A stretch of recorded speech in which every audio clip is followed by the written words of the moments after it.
Alright,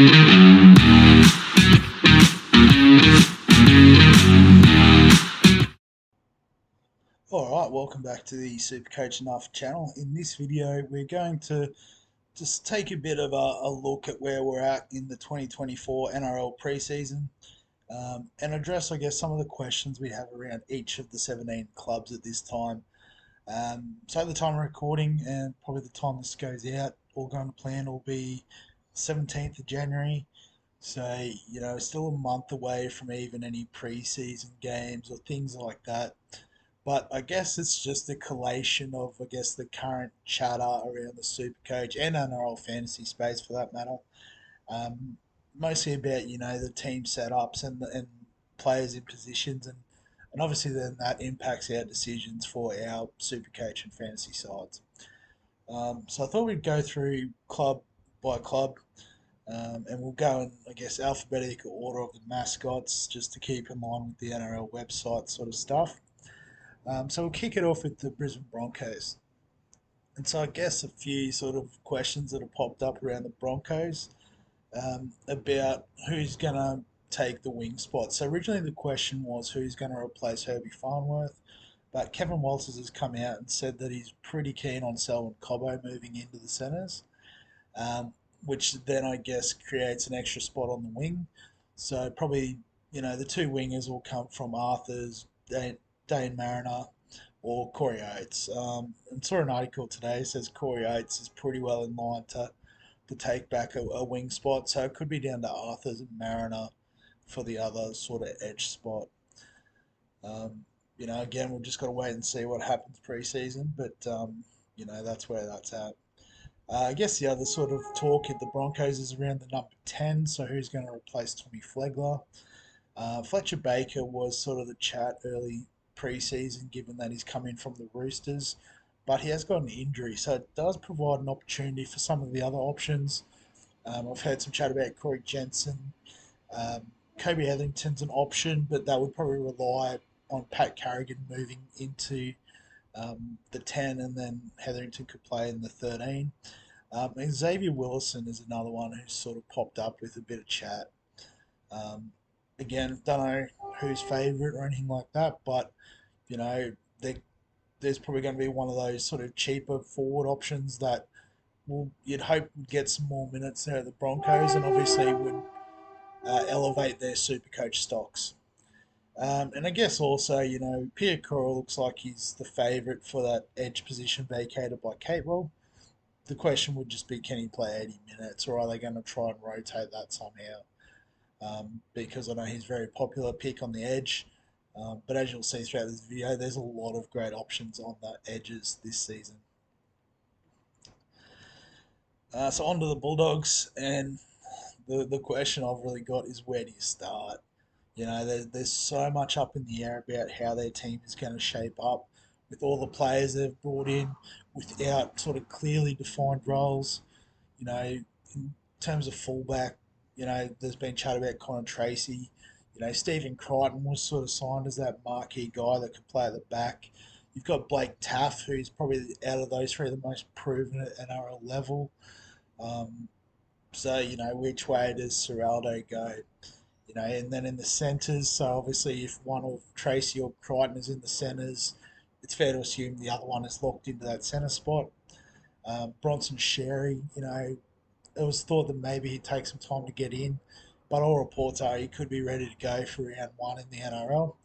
And then there's even chatter about, well, is Matt Burton's best position at centre?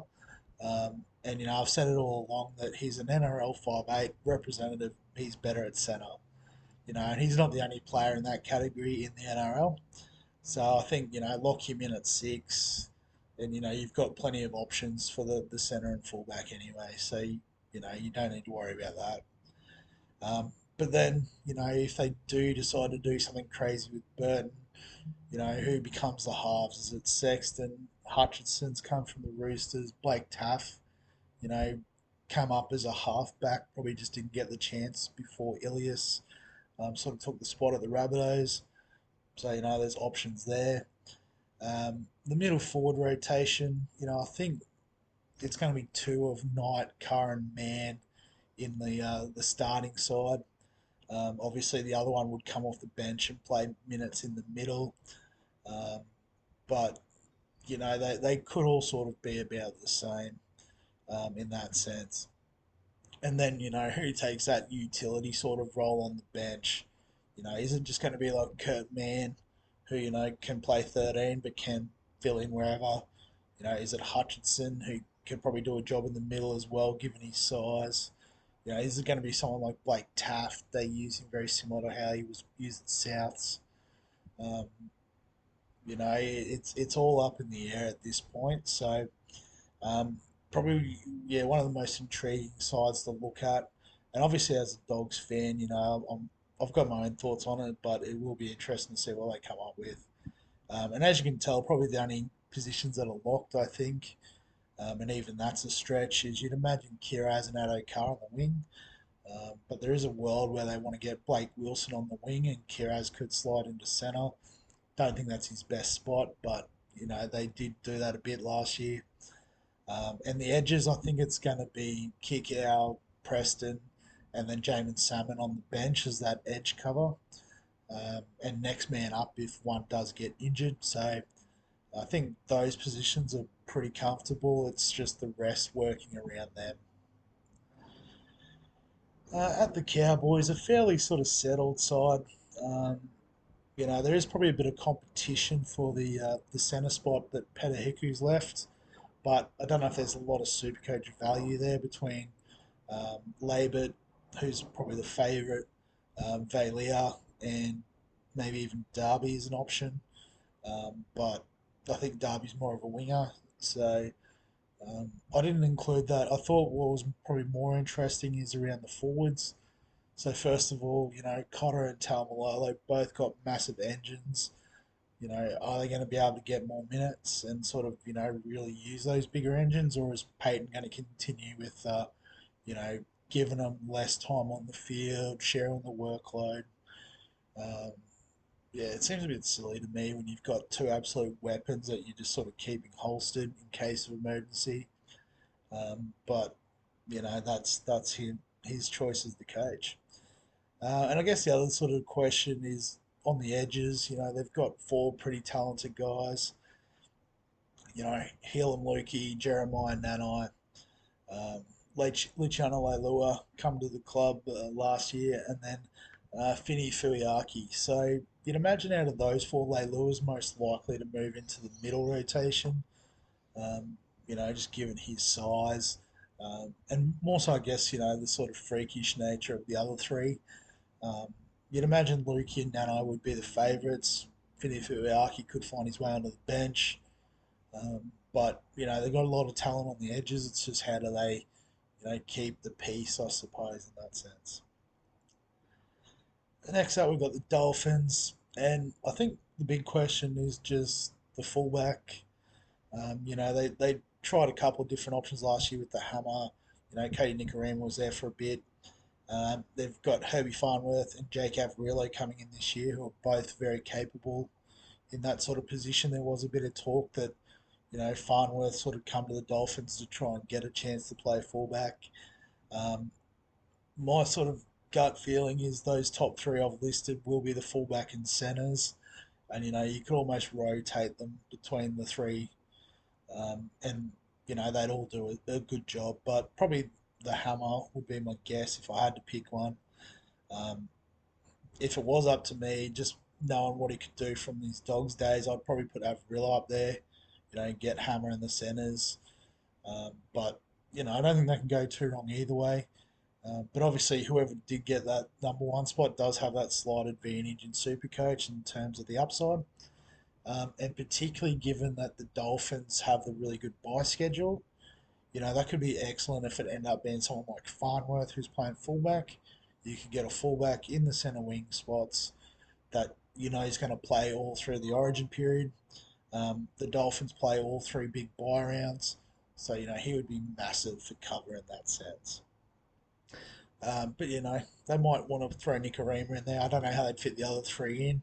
I think they've all got to be in the side given their talent.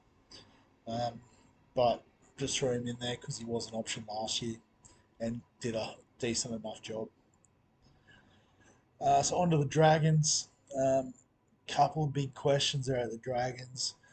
Around the second row is probably the big one. You'd imagine Jaden Sewers locked in on one edge, but who plays on the other? You had Dan Russell, who was probably like the incumbent from late last year. There's been a bit of chat about Tom Eisenhuth, who's come to the club, being sort of picked up to play on that edge, and he would certainly be capable.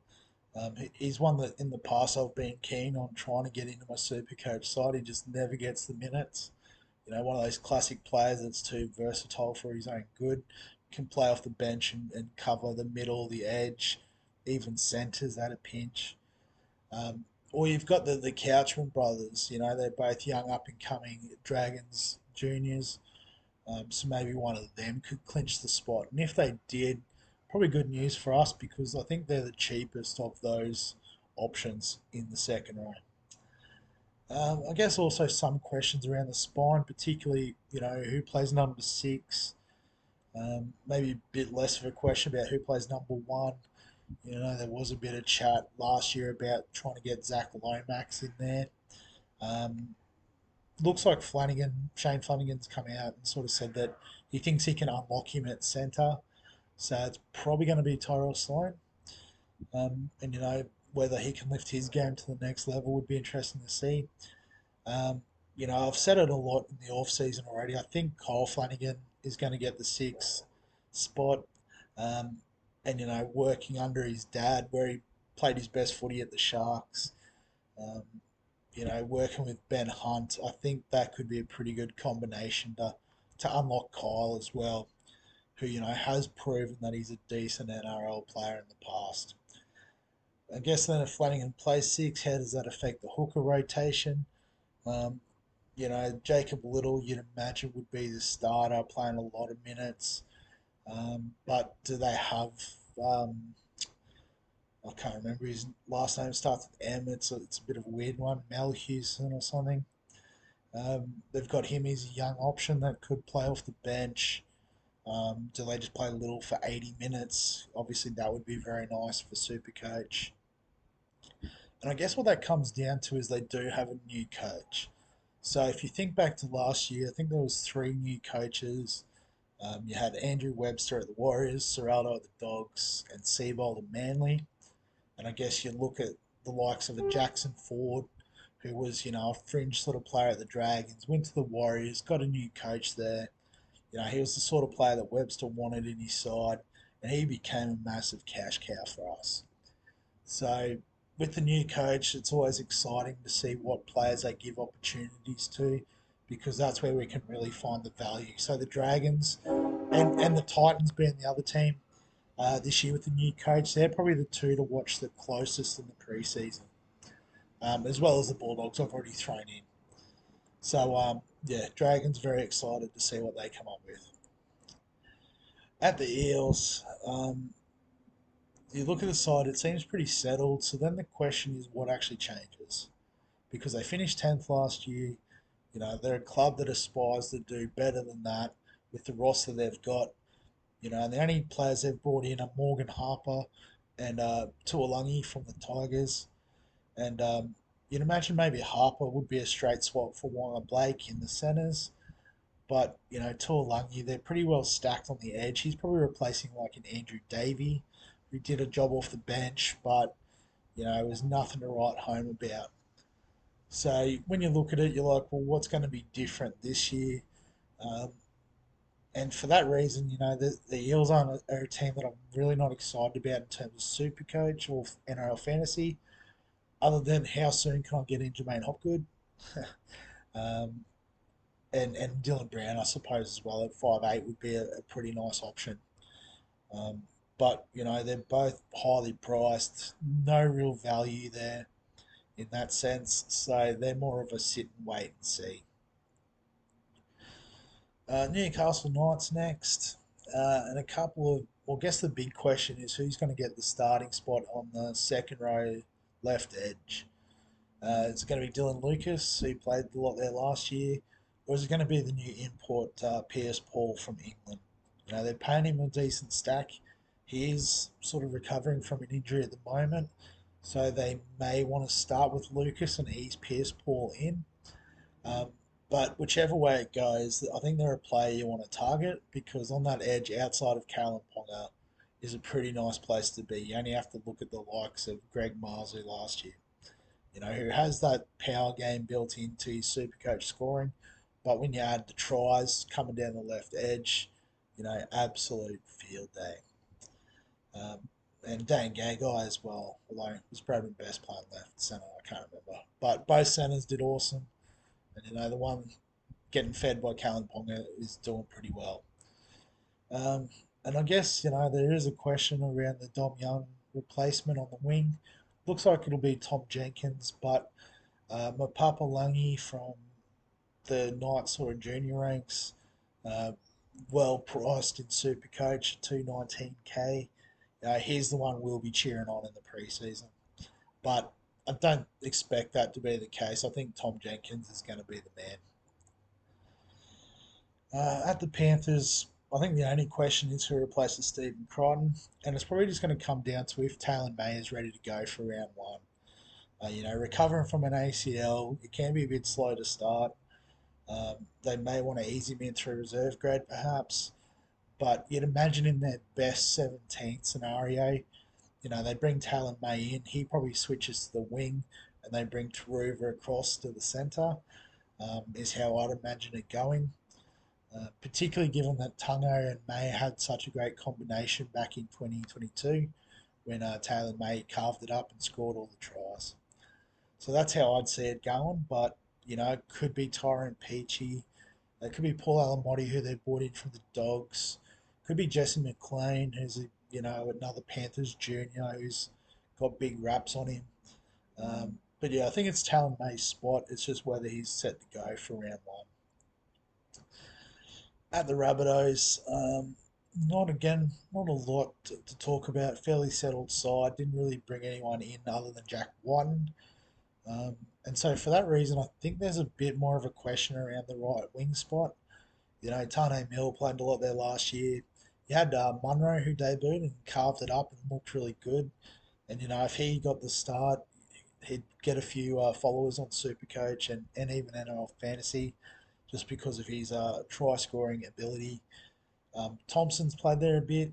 Does he get another look in?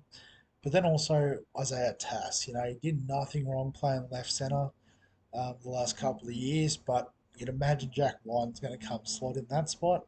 So do they move him to the right wing to fit him in their best 17?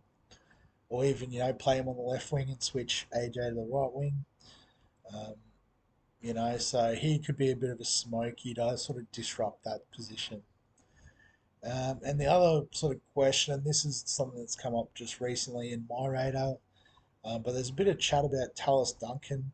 They're targeting him to play on the right edge. They're actually talking about moving Kalama Matangi over to the left, which, would have its own impact on Supercoach in terms of, you got Cody Walker, Jack White, Alex Johnston, and then Kalama Matangi in amongst all that. It'd be a pretty deadly left edge. So they have been using Jai Arrow in that sort of position. You imagine Jai Arrow is getting to the stage where he should just be playing in the middle, and a young, agile sort of guy like Tallis Duncan would be perfect to slot in, and also perfect in terms of value for Supercoach and fantasy. We've got the Raiders next, and there's a few questions in their backline. Who plays six, partnering Jamal Fogarty? KO Weeks, Ethan Strange seem to be the two options that are floating up. And I guess also, depending which way you look at it, well, if they don't play six, do they fit in somewhere else? So, you've got KO Weeks, Xavier Savage, Chevy Stewart is even like a cheap option that's been thrown up to play fullback. They've already got options like Rapana, Chris, who are established in the first grade team. Does one of them continue to play fullback? Um, and then I guess who plays in the centres? So, if Weeks is playing six, does Strange play in the centres? If Weeks is playing fullback, let's say, does then mean Strange is playing six, so Chris slots into the centres?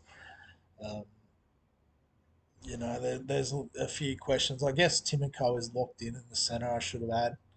He's definitely in there. That's why there's no question about it. But who partners him? I guess is the question with Rapiner. I think they need him on a wing. Because they've got him and Kotrich. But outside of that, Hopewadi, Smith Shields and the like, not interested, particularly for super coach purposes. So it'll just be interesting to see how they all fit in and integrate. Because if we can get Weeks and Strange, in a perfect world, you get um, Weeks at six, Strange in the centres, and Chevy Stewart at fullback. That would be meant for Supercoach purposes. Not likely to happen, I might add, but we can all dream in mid-January. And the other question is just around what the minutes for Morgan Smithies looks like. So, the Raiders have a long history of bringing in these British imports and then being super coach relevant. So, we can rattle them off. You've got John Bateman, Josh Hodgson, George Williams to a degree. Um, Even Elliot Whitehead was good when he first started in Supercoach and NRL Fantasy. Um, so you'd imagine that they've got a plan for him to come in. Um, it might involve Horsburgh spending some more time in the front row rather than at 13. Um, but again, something just to wait and see because he is nice value in Supercoach, not so much in fantasy, but yeah, definitely got him on the radar for our Supercoach teams. And on to the Roosters. So another team that the second row seems to be the big question. You've got the Butcher brothers. Nat Butcher's probably locked in on one edge, you'd imagine. But he is that sort of player that can play in the middle as well. And Egan Butcher, very similar. Siwa Wong's sort of the young and up and coming option that a lot of people are bullish on. And he definitely has featured in drafts of my Supercoach team and fantasy team, I should add. But you've still got Angus Crichton, you've still got Satili Tupanua that can do that job. Although, they seem to be transitioning to the middle, particularly with Crichton supposedly going to rugby. I don't know if that's still on the cards or whatever, but excuse me. Um, yeah, I think Butcher and Wong are the favourite. Matt Butcher, I should say, and Wong are the favourites, but they definitely have options in that position. The Sea Eagles, and again another question of back row, and this one I guess is the left edge. Um, I guess the bookie's favourite would be Schuster, given he's on such a high wage and does have that high ceiling in terms of his talent. But we know his work ethic is pretty dirt. So a bit of chat around Corey Waddell is going to be the starting back rower. Has come back from the Dogs to back to the Eagles. Um, could it be someone like a Ben Travojevic, who, is like the Tommy Eisenhuth of the Seagulls, very versatile, can sort of, cover everywhere off the bench. He'll ask him to do a job, he'll do it. But, I think if he could get some big minutes, that would be very nice in terms of super coach. Maybe just like another one to throw in there that I forgot to put on. Carl Lawton played a bit of edge, super unlucky with injuries. So would you take the risk on someone like that? Remains to be seen. So on to the Sharks. So I think I did say the Eels are pretty settled. I think the Sharks are the most settled side in the competition. You could probably name the starting 13 off by heart by this point. Um, but the question isn't so much about who's going to play, but the fact that the halves looks like it's going to be Hines and Trindle, and how do they impact each other's scores? So I was looking at the NRL Fantasy Stats site, and obviously that doesn't cover Supercoach per se, or at least I didn't look if there was some Supercoach stuff. I only really use it for NRL Fantasy because I have Supercoach Plus normally. But having a look at the NRL Fantasy stuff, and when you look at those, stats with Hines and Trindle, both with and without each other. Both, I think with each other, their scores both dropped by about 10 points. And if you include sort of those attacking type stats, that's going to even stretch out further in SuperCoach because the attacking stats are usually worth more. So for that reason, it might be a sort of wait and see on them. I know a lot of people are keen to lock in Hines and Cleary, top two scorers from the start. It's definitely something I've toyed around with, and I think my current draft does have Hines and Cleary in there. I'm sort of just holding off until the actual Supercoach game opens properly to update the team. But as it stands, they're the two I've got. But after looking at that stuff today, as I was putting this sort of video together, it did make me question whether, it isn't like my gut instinct of not having Hines to start with was right and just wait for him to dip in value before getting on. Trindle, we've talked about, he does have a bit of value because of the games where he come off the bench and played 3 minutes and scored 2 points or whatever. So, once he gets above, I think I'll put above 30 minutes in there, his scores were pretty decent. So I think there's value in Trindle still. Not like peak Trindle when Hines was out, obviously, and he was covering at halfback. Um, but it's more the question of Nico Hines, will his scores dip? The other thing is a lot of people saying Sharks have one of the easiest, if not the easiest, schedule. So does Hines get off to a quick start, and then you know we need to get on, but it's too late because then the dip comes. It's an interesting one, and definitely probably the biggest decision I've got with my team and the way it's set up at the moment. The Storm. So a couple of questions, mostly in the back line. Is Ryan Pappenhausen going to get up for round one? If not, do they plug in Fa'alongo? Do they just go back to Nick Meaney?